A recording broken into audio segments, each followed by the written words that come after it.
to generate as much powers as the able-bodied players. But as you can see, we can come pretty close.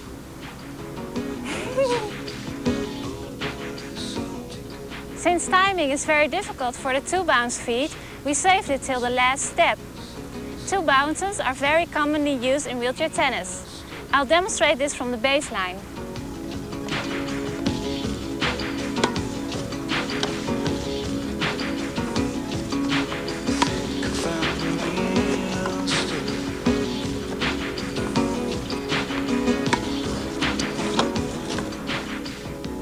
This is the basic forehand drill for the beginning to intermediate players with a 1-bounce feat. Key is timing and recovery behind the baseline.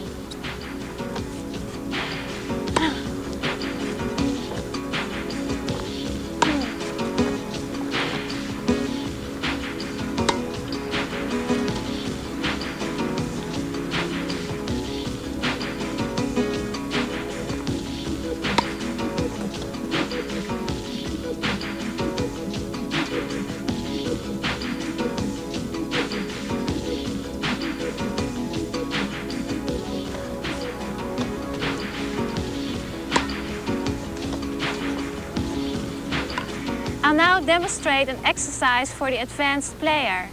It's a perfect way to practice all your inner and outer turns.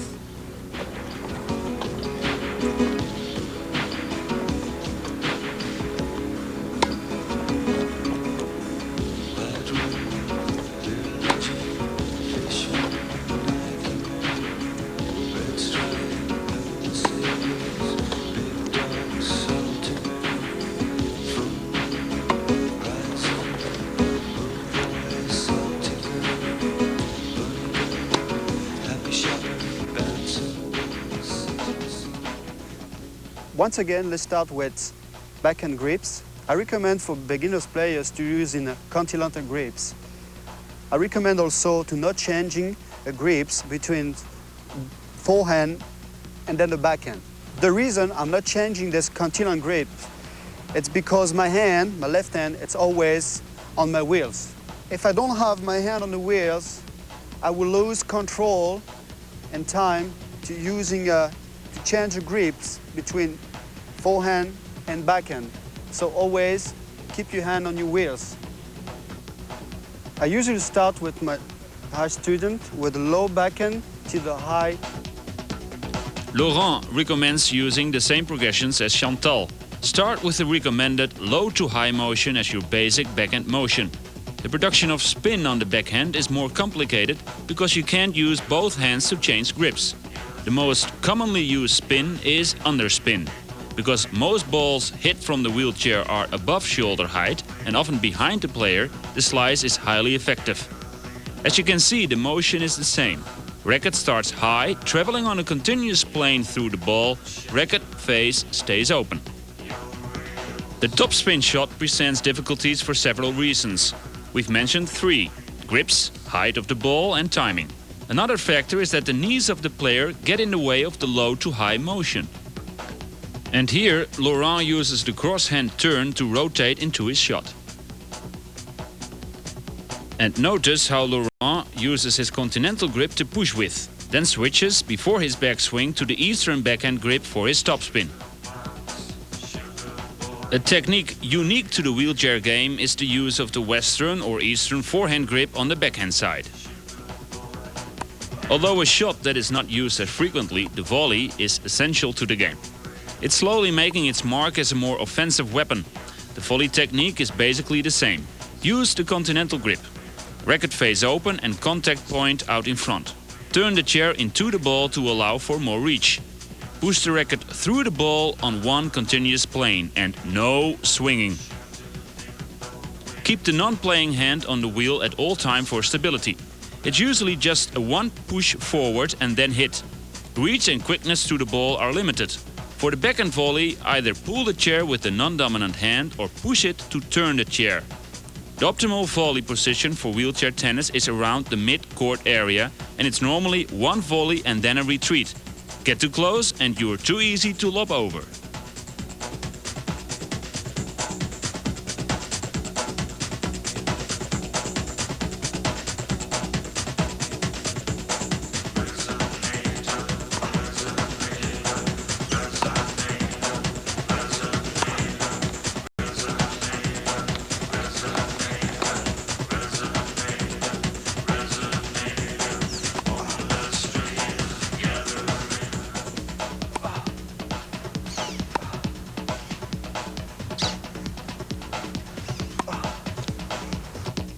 Overhead technique is basically the same. The difficulty in the overhead is positioning and the fact that last-second adjustments in positioning are difficult.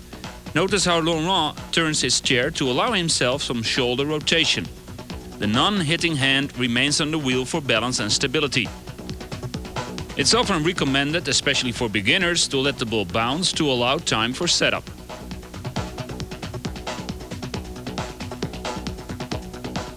So, reach out to the ball, look for the contact point and follow through by rotating the chair around.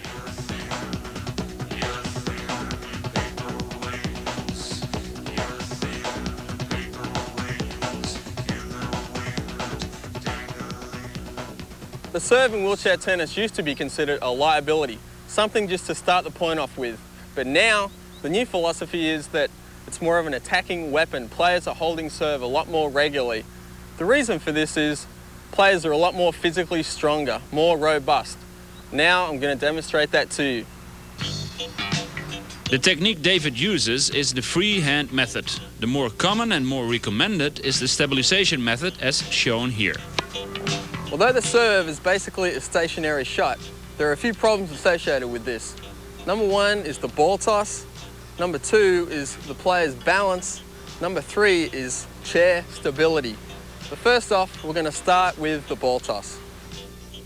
My favourite exercise for teaching the ball toss to the students is to get the player up against the fence, get the racket back over the shoulder, scratching the back, get the ball toss out in front to catch the ball on the fence, emphasising that the contact point is out in front of your body.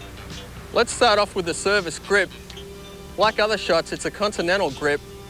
Now the service stance is a 45-degree angle, so you can get good rotation in the shoulders.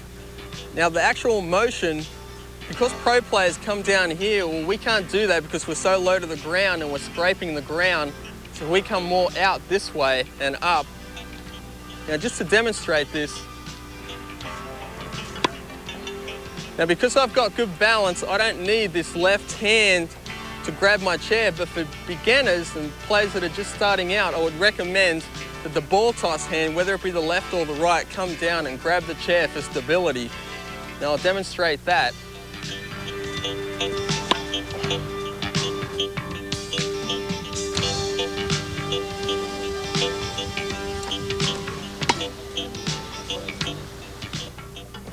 A service technique we're beginning to see more of now is the push serve. Now because of water drainage, the court is often sloped and the player has no control of his own chair. And when the player pushes forward, he has more control of his chair and is more comfortable in his service motion. Now let me demonstrate that to you.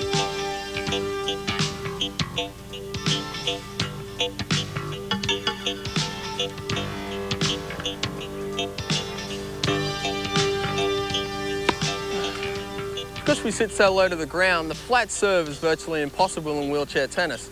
Therefore, I recommend that you teach to your intermediate to advanced players the topspin serve, which is used a little bit behind the head towards the right shoulder. Let me demonstrate this.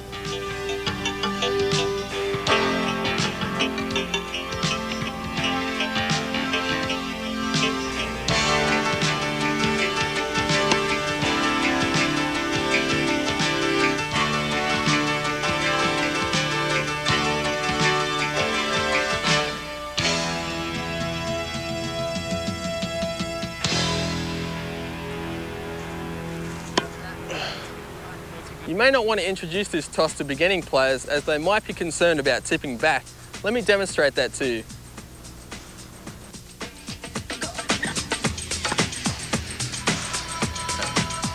We've talked about spins in the serve, predominantly top spin. Let's talk about power. Now in the able body game, they get power from the legs and from leverage. Now in wheelchair tennis, we have to use other aspects of the technique to generate our power. Now that comes from arm speed, wrist snap, and chair rotation. Much of the individual's ability to generate arm speed depends heavily on use of the abdominal muscles. Those that can are typically better able to get more rotation and flex in the upper bodies. Ricky and Chantal show that difference.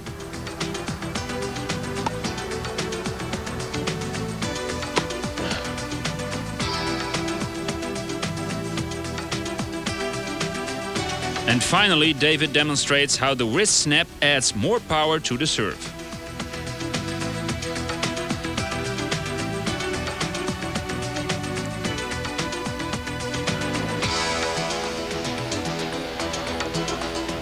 Some players rotate their chair through the serve to generate more torque and extend their swing to add power.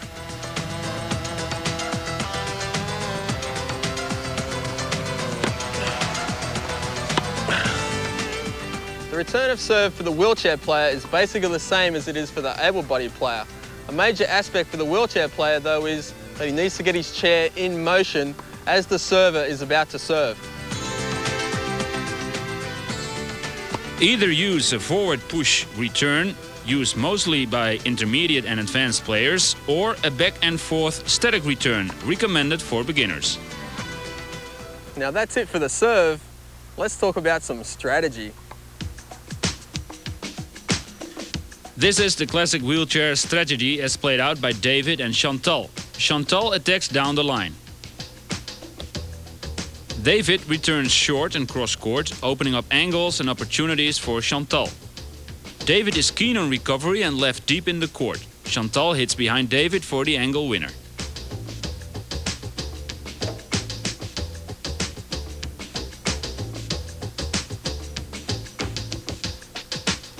Similar scenario is played out here. Once again, the player waits for the short ball and then attacks the angle. Of course, high deep topspin shots are also effective. Here a deep shot has forced a short ball and an opportunity for attack.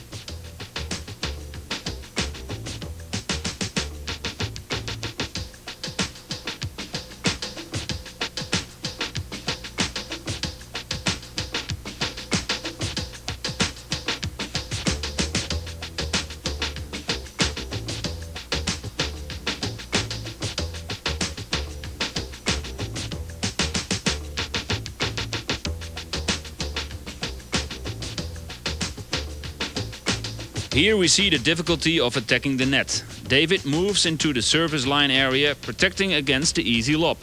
In doing so, he has left both cross-court and down-the-line passing shots available to Laurent, and you will see the result.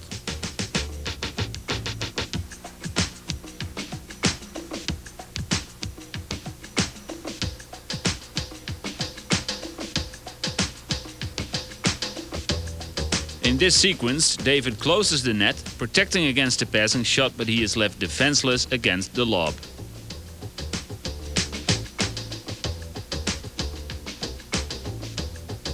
And here is an example of how attacking the net can be used effectively.